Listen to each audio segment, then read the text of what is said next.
lagi mulai lagi. Terima kasih kepada Dr. Feby SPKFR. Assalamualaikum warahmatullahi wabarakatuh. Selamat sore kepada para narasumber beserta peserta pada simposium sesi ketiga ini. Perkenalkan, saya Dr. Hana SPKFR yang akan memandu acara di sesi ketiga ini. Di sesi ini kita memiliki 3 materi yang nantinya akan berlangsung selama 30 menit di setiap materinya.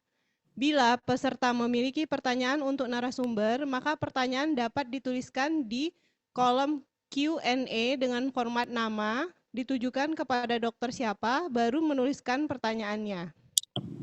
Kami juga mengingatkan kepada peserta untuk melakukan mulai pembelajaran yang ada di pelataran sehat. Untuk sesi ketiga ini, kita memiliki 3 materi. Materi pertama yaitu updates on brachial plexus injury rehabilitation yang akan dipaparkan oleh Dr. Steven Stiono, SPKFR, neuromuscular consultant, serta untuk materi kedua dan ketiga akan dipaparkan oleh Dr. Nelvida Yeni, SPKFR, FIPM, USG. Itu untuk materi kedua, burn and scar management in post-traumatic patient. Dilanjutkan dengan utilization of hand and wrist orthose in tendon injury. Baiklah, acara kita lanjutkan ke materi pertama. Sebelum lanjut ke materi, saya akan membacakan CV dari Dr. Steven Stiono, SPKFR, neuromuscular consultant. Dr. Steven, beliau lulus pendidikan spesialis KFR dari Fakultas Kedokteran UI. Saat ini beliau aktif sebagai staf di RS Cipto Mangunkusumo, Jakarta. Beliau aktif mengikuti pelatihan di dalam dan di luar negeri. Beliau juga aktif dalam publikasi internasional di American Journal of Physical Medicine and Rehabilitation. Kepada Dr. Steven, disilahkan.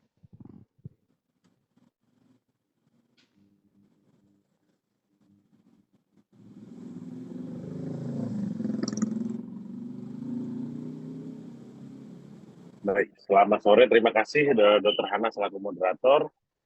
Terima kasih kesempatannya sekali lagi kepada panitia dari PIR Banlam atas kesempatan yang diberikan.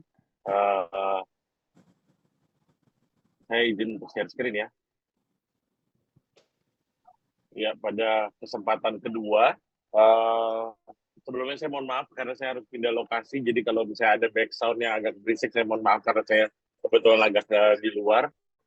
Kesempatan yang kali ini kita akan sedikit lebih berdiskusi mengenai tata laksana rehabilitasi pada pasien-pasien dengan brachial plexus injury. Nah, sebagai awal selalu saya mulai dengan anatomi. Kita tahu bahwa brachial plexus injury kita itu keluar dari T5 sampai T1 yang kemudian bergabung dan terbagi-bagi baik pada level root, trunk, division, cord, hingga pada level branches, di mana dia memiliki 5 roots, 3 trunk, 6 division, 3 cords, dan juga 5 terminal branches. Kalau gambar yang kita sering lihat adalah yang di sebelah kiri ini sebenarnya, tapi kalau kita menelisik lebih dalam, bahwa tadi saya sempat bilang di sebelumnya, bahwa nerve kita itu adalah fascicle. Jadi kalau kita lihat, gambaran brachial plexus kita itu adalah seperti di kanan bawah ini, ribet banget. Bahwa satu nervus medianus saja misalnya itu muncul dari berbagai macam roots yang berbeda dan otot yang berbeda, walaupun dipersarapi oleh sama-sama nervus medianus akan memiliki sumber yang berbeda. Hanya lesi saraf tepi. Plexus injury ini sendiri penyebab paling sering adalah akhirnya trauma. Memang salah satu yang paling tinggi adalah trauma kecelakaan kendaraan bermotor, jatuh itu salah satu yang sering, kekerasan itu juga sering kita temukan. Dan karena kebetulan saya pada dewasa itu yang sering saya temukan.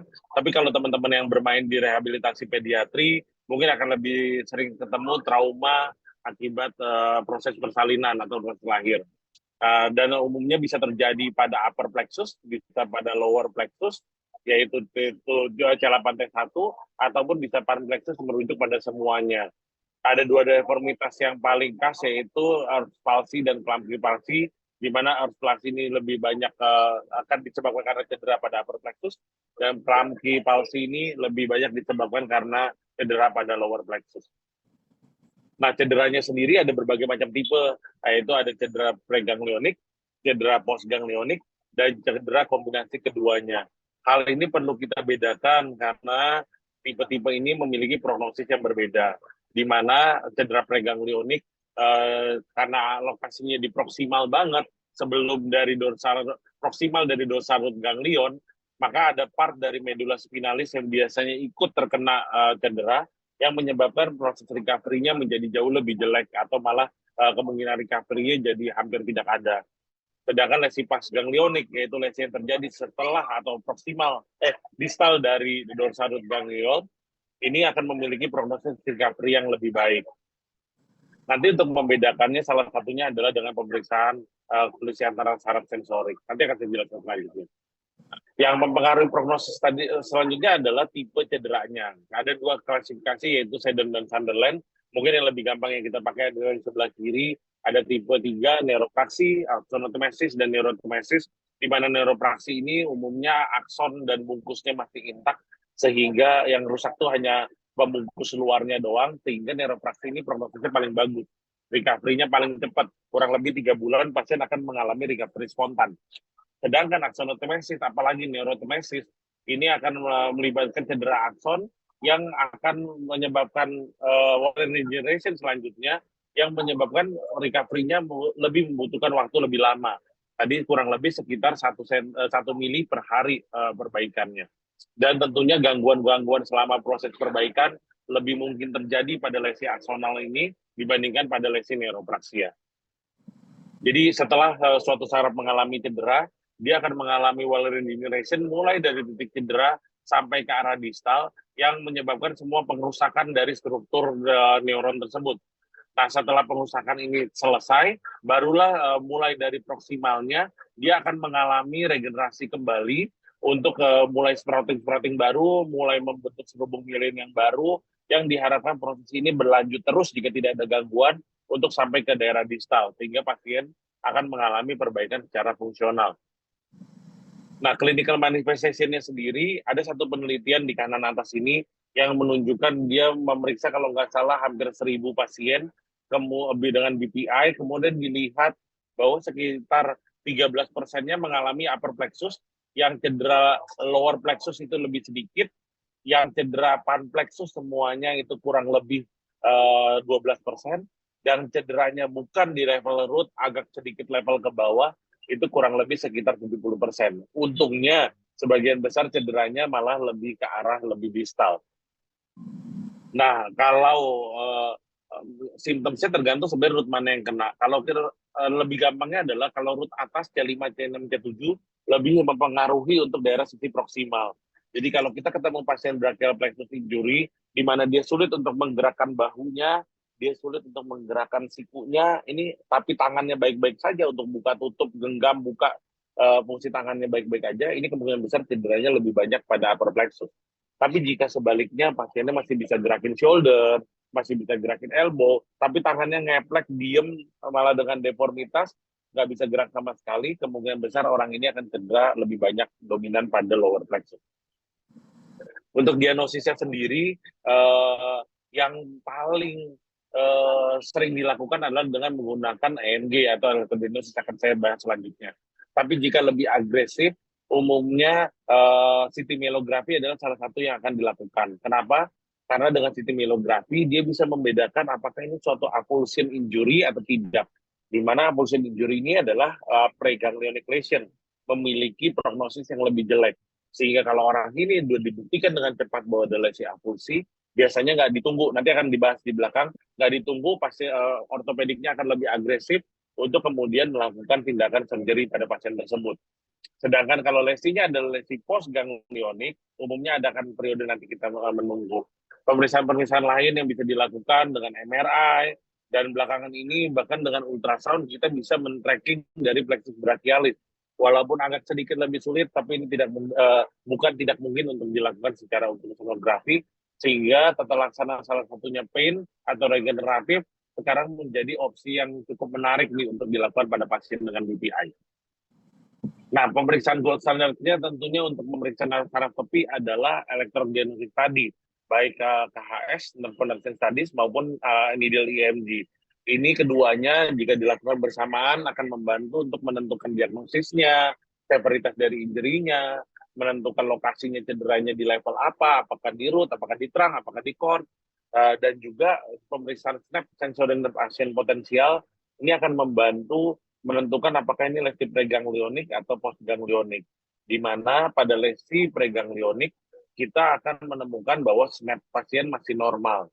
Sedangkan pada lesi postganglionik kita akan menemukan SNAP pasien akan abnormal. Walaupun kedua pasien sama-sama memiliki gangguan sensorik. Nah, dan pemeriksaan EDX ini juga bisa dilakukan untuk follow up untuk menentukan keberhasilan atau respon terhadap tata laksana yang kita berikan baik secara konservatif maupun secara surgery. Nah, pemeriksaan EDX ini sangat penting untuk kita memahami yang tadi bahwa satu otot atau satu nerve yang sama itu bisa datang dari sumber yang berbeda. Sehingga kita lihat tabel ini nggak perlu terlalu dihafal banget, saya sendiri juga nggak hafal-hafal banget, tapi kita perlu tahu bahwa hal ini ada, sehingga suatu saat kita bisa melakukan pemikiran ini untuk menentukan diagnosis kita dengan lebih tepat. Misalnya salah satu yang paling sering adalah lesi nervus medianus. Kita tahu bahwa nervus medianus datang dari C8 dan T5 sampai T1. Jadi ada otot yang dipersarafi oleh nervus medianus yang di bawah ini, tapi datangnya dari T8 dan T1.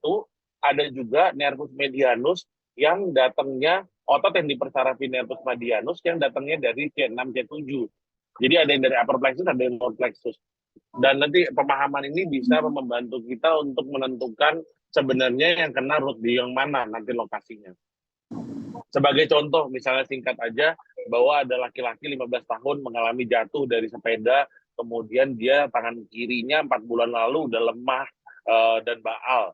Kemudian bagian shoulder-nya ini mengecil, pasiennya nggak mampu menggerakkan siku juga, tapi gerakan tangannya masih lumayan bagus. Ini kalau memperhatikan yang tadi, pasti udah kebayang dong cederanya lebih banyak di mana.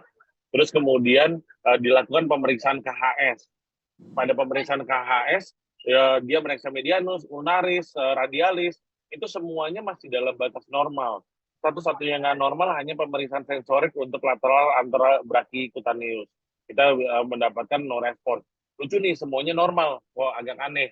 Terus ternyata pemeriksaan yang akan membantu selanjutnya adalah pemeriksaan EMG, di mana kita bisa lihat otot-otot bicep, medial deltoid, brachioradialis, infraspinatus, semuanya nggak ada respon, dan sebagian cedera pada triceps dan frontal teres. Sedangkan otot-otot yang lain yang diperiksa normal. Dari hasil pemeriksaan ini kita bisa masukkan ke tabel ini, kita bisa lihat nih bahwa otot-otot yang cedera ini sebagian besar itu datang dari sumber rootnya yang upper plexus, sedangkan otot-otot yang datang dari lower plexus semua aman-aman aja.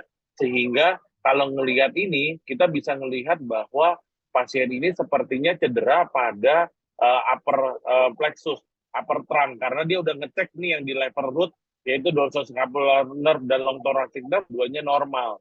Sehingga seperti cederanya pada upper trunk, dan tipenya mungkin tipe aksonal yang cukup berat. Hal ini salah satu contoh bagaimana kita memakai untuk menegakkan diagnosis. Karena penegakan diagnosis ini menurut saya penting banget untuk menentukan prognosis fungsional pasien untuk kedepannya. Nah, bagaimana dengan manajemen? Kita akan masuk ke manajemennya. Manajemen, saya suka bilang manajemen pada pasien BPI itu kayak timeline. Ada timeline-nya. Jadi pertama dimulai dengan pasien ini memang memiliki brachial plexus injury yang diawali karena dia trauma. Ini saya coba buat dalam algoritmnya. Jadi pasien ini mengalami suatu trauma, injury, kecelakaan, dan lain-lain, mengalami lesi LMN pada salah satu ekstremitasnya. Kemudian diagnosis brachial plexus injury ini kita tegakkan dengan melakukan physical examination, mungkin melakukan elektrodiagnostik, tapi ini disarankan at least 1 bulan setelahnya, setelah onset injury, biar Wallerian degeneration sudah terjadi dulu. Kalau kita lakukan hari ini cedera, besok lakukan elektrodiagnostik, nanti hasilnya semuanya normal. Karena proses value regeneration-nya belum terjadi. Padahal pasiennya ngeplek, nggak bisa gerak. Eh, Terus kemudian kita bisa kalau cukup agresif dan tidak BPJS jaminannya, kita bisa melakukan MRI atau CT myelografi untuk menentukan cederanya seberapa parah. Apakah ini cedera di proksimal banget yang berupa lesi avulsi.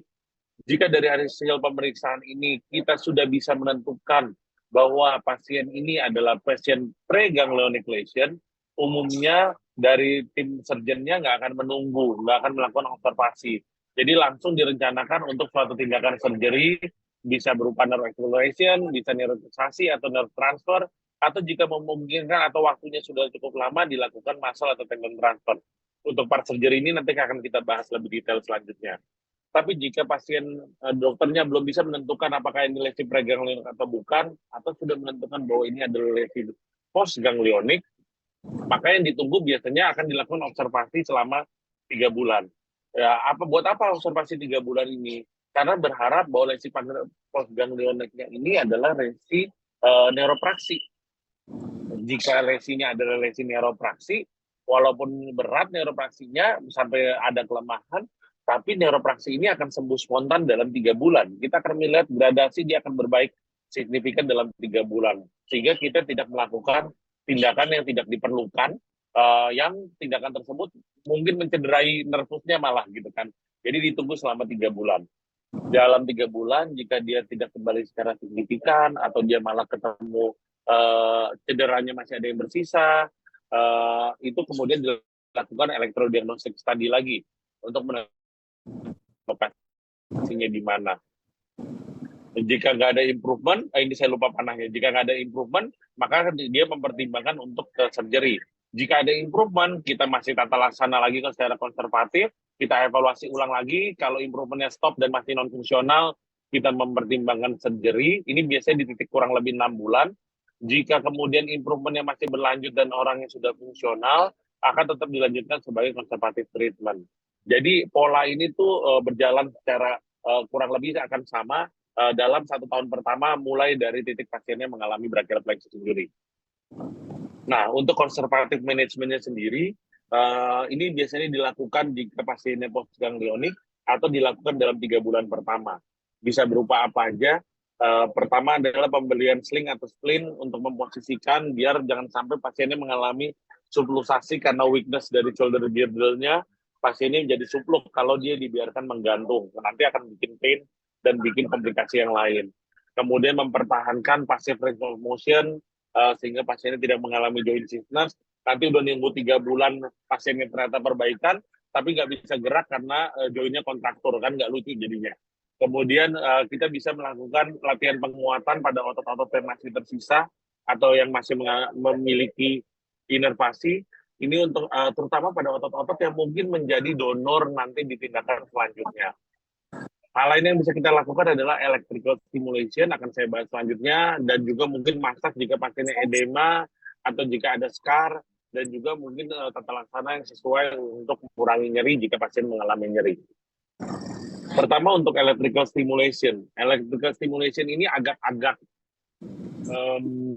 kontroversial. Ada yang bilang guna, ada yang bilang nggak guna gitu. Tapi secara umum dari penelitian yang dirangkum bahwa electrical stimulation ini dan medan magnetik yang diciptakan oleh medan elektrik yang diciptakan oleh electrical stimulation akan menstimulasi sel swan yang kita tahu sel swan ini adalah biangnya untuk regenerasi dari saraf tepi, untuk menjalar di sepanjang saraf tepinya, untuk melakukan proliferasi, untuk mensekresikan zat-zat yang growth factor yang membuat recovery nerve-nya akan jadi lebih bagus.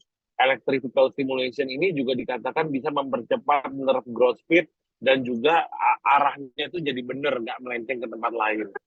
Adanya electrical stimulation ini juga mempengaruhi influx dari kalsium elektrolit kalsium yang akan membantu untuk memperbaiki depolarisasi dari pasien dan memperbaiki toleransi terhadap BDNF. Sehingga secara keseluruhan ini akan membantu proses regenerasi dari BPI. Tapi kapan kita harus mulai melakukan ES-nya? Jadi ini masih kontroversi. Kenapa kontroversi?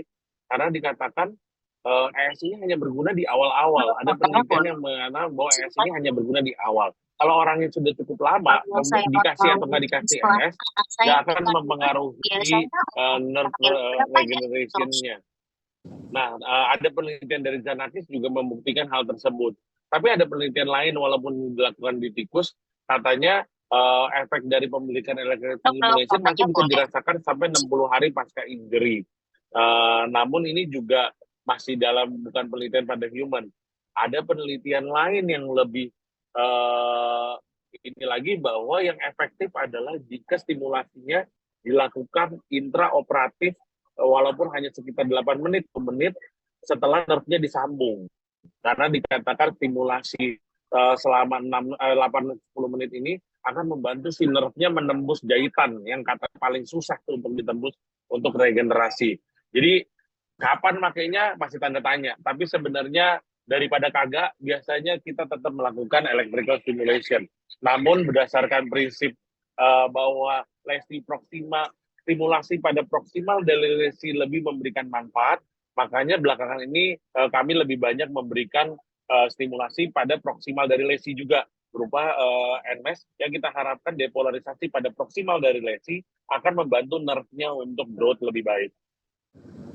Nah, ini jadi adalah role ada systematic review yang membahas untuk role dari electrical stimulation. Bentar.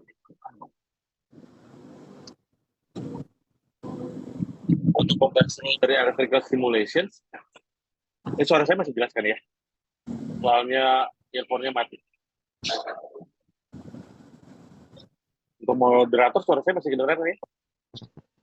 Kedengaran, Dok. Oke, sip ya. Oke, sorry, mohon maaf. Tadi soalnya earphone-nya lagi dipakai tiba-tiba mati. Oke, saya lanjutin ya.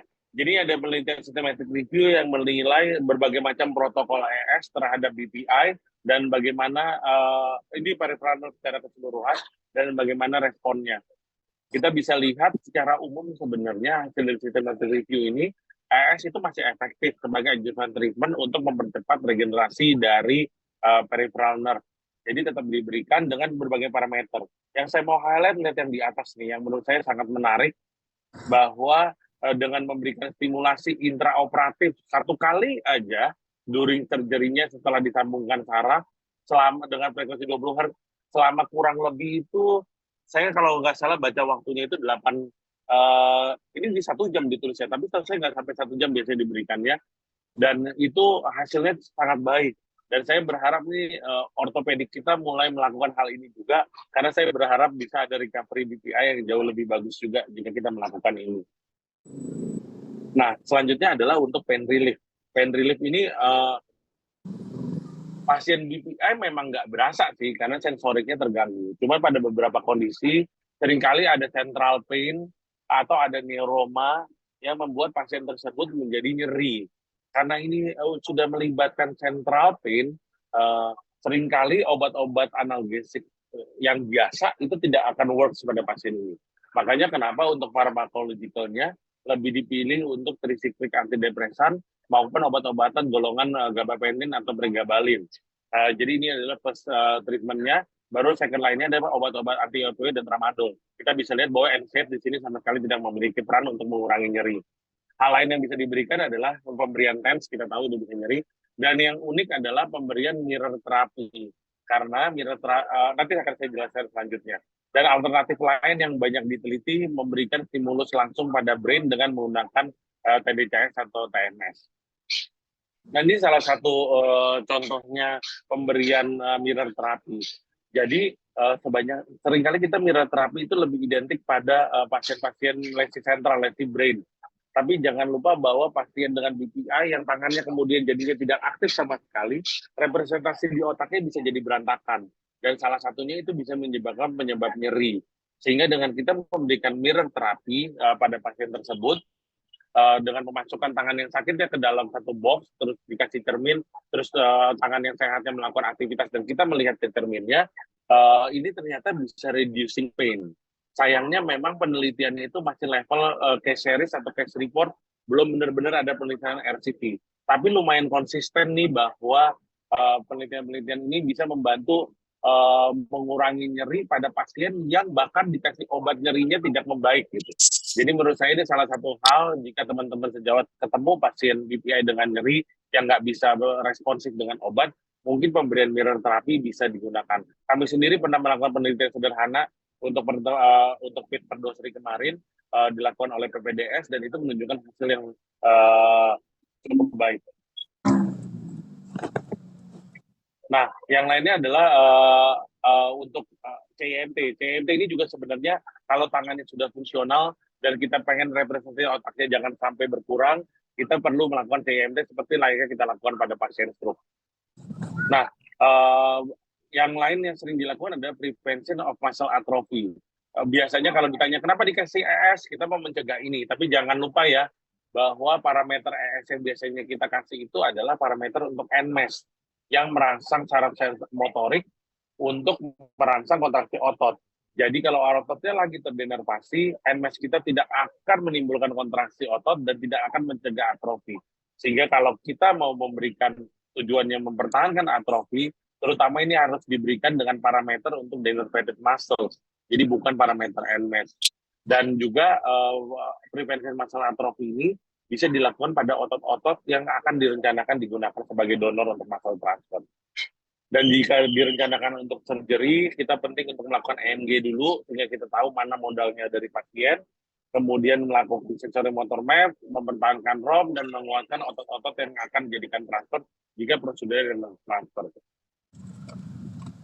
Surgery treatmentnya sendiri itu ada macam-macam, mulai dari nerve exploration, pasiennya cuma dibuka, diintip, mana yang kemudian robek, ini putus banget atau tidak, kemudian dicoba distimulus intraoperatif, apakah ada respon atau tidak, jika ada respon biasanya ditutup lagi, kalau nggak ada respon dilanjutkan nerve transfer. Terus neurolisis ini dilihat apakah ada fibrosis, ada neuroma di sekitar lesinya, jika ada kemudian dilakukan pembebasan terhadap fibrosis, jangan sampai fibrosis ini menimbulkan penekanan lebih lanjut dan bikin nerfnya makin cedera. Dan jika tidak ada respon atau kita melihat bahwa nerfnya benar-benar putus, akhirnya dilakukan nerve transfer.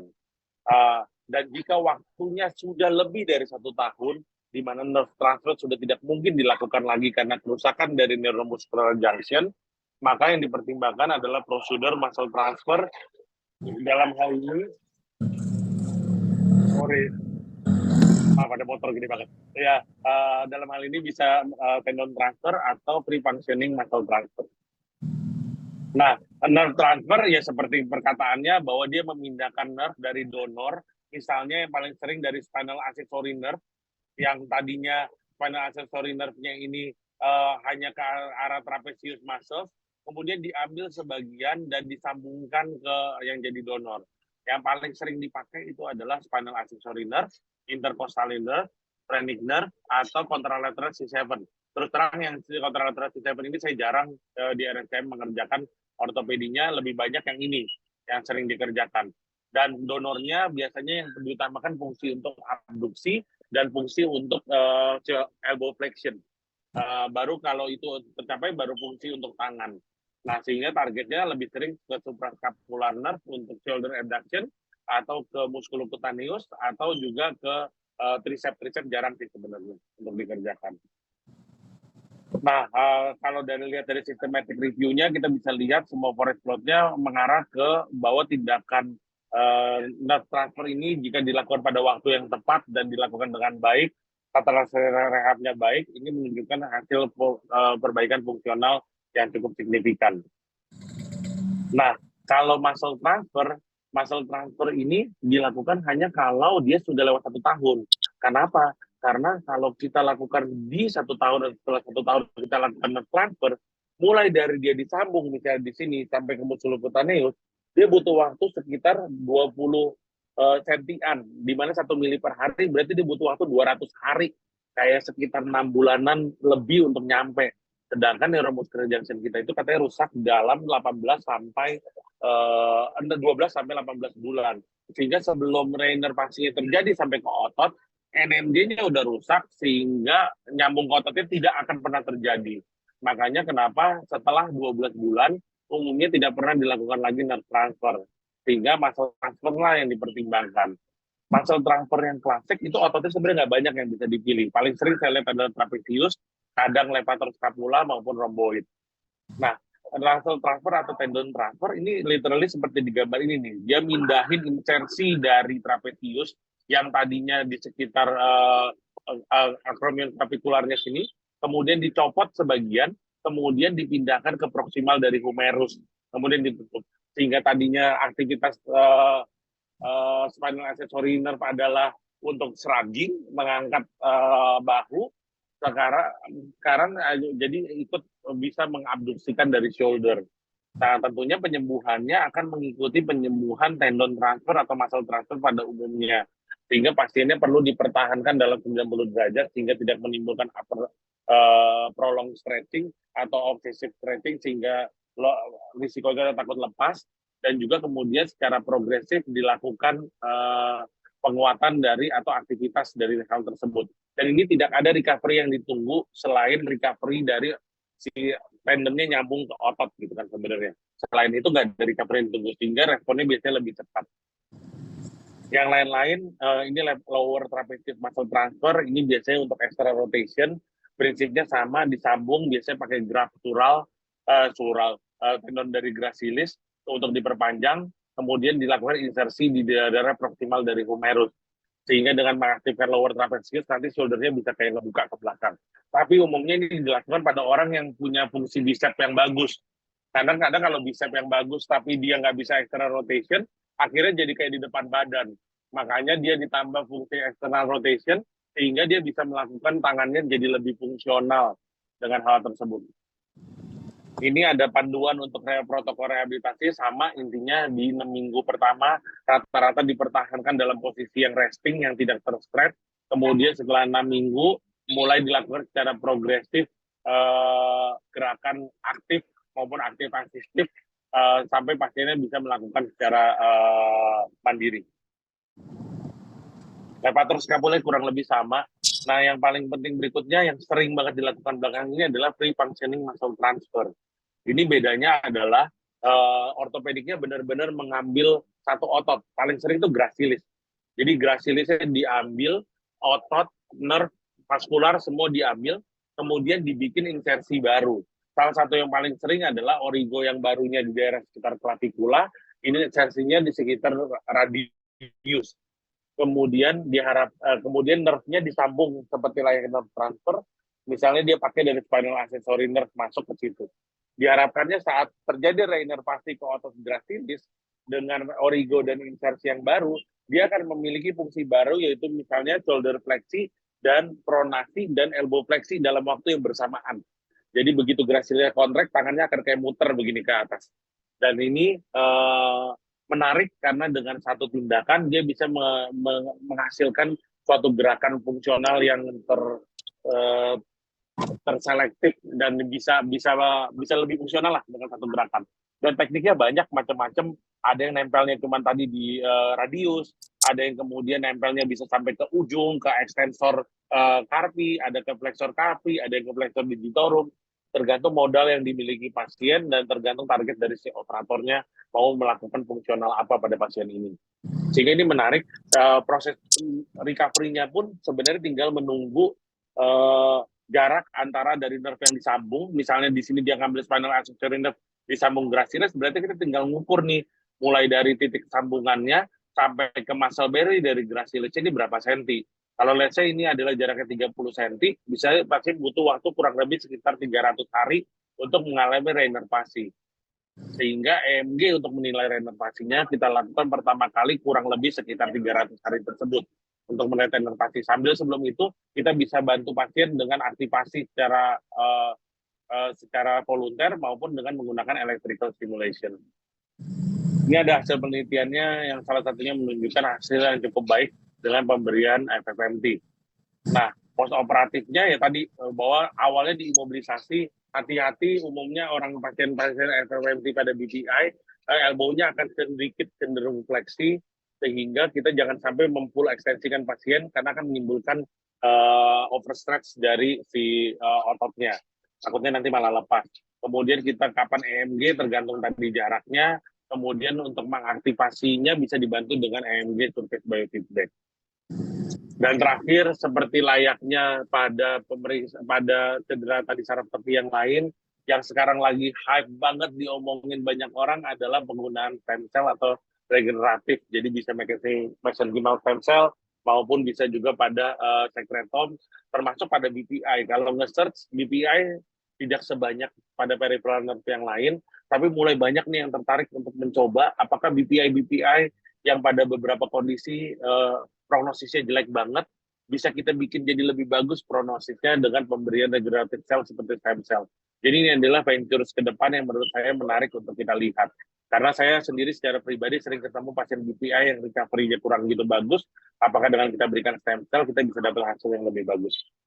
Nah, sebagai take home message-nya, satu, bahwa tata laksana konservasi, intinya sih sebenarnya BPI itu ada timeline-nya. Jadi pemahaman kita mengenai cedera BPI dan timeline tata laksananya akan membantu pasien untuk menentukan tata laksana yang tepat. Jadi pasien tidak telat. Bayangkan kalau pasien yang berpotensi sebenarnya dilakukan transfer, tapi kita tahan mulu nggak kirim-kirim untuk ortopedi untuk mempertimbangkan nerve transfer, akhirnya pasiennya sudah setahun dan dia nggak bisa nerve transfer lagi. Atau dia nerve transfer di 9 bulan, yang waktu window period untuk reinovasi jadi pendek. Ini kan kita jadi merugikan pasien. Jangan sampai hal itu terjadi. Atau kalau kita tahu, oh ini harusnya udah 1 tahun 2 tahun, tapi kayaknya masih mungkin untuk masalah transfer, kita bisa merefer ke teman kita yang melakukan transfer. Oh pasien ini pasca transfer kita harus ngapain? Kapan kita harus kirim ke EMG? Itu untuk evaluasinya. Kapan reinovasi mungkin terjadi? Itu menurut saya hal-hal yang penting untuk kita ketahui sebagai dokter, apalagi sebagai dokter rehab. Dan kedepannya jika ada yang ingin meneliti lebih jelas peranan regeneratif, menurut saya ini sesuatu yang perlu dieksplor untuk meningkatkan recovery fungsional dari pasien. Kurang lebih sekian dari saya, semoga bermanfaat. Saya kembalikan ke moderator, mohon maaf saya agak sedikit lebih dari waktu.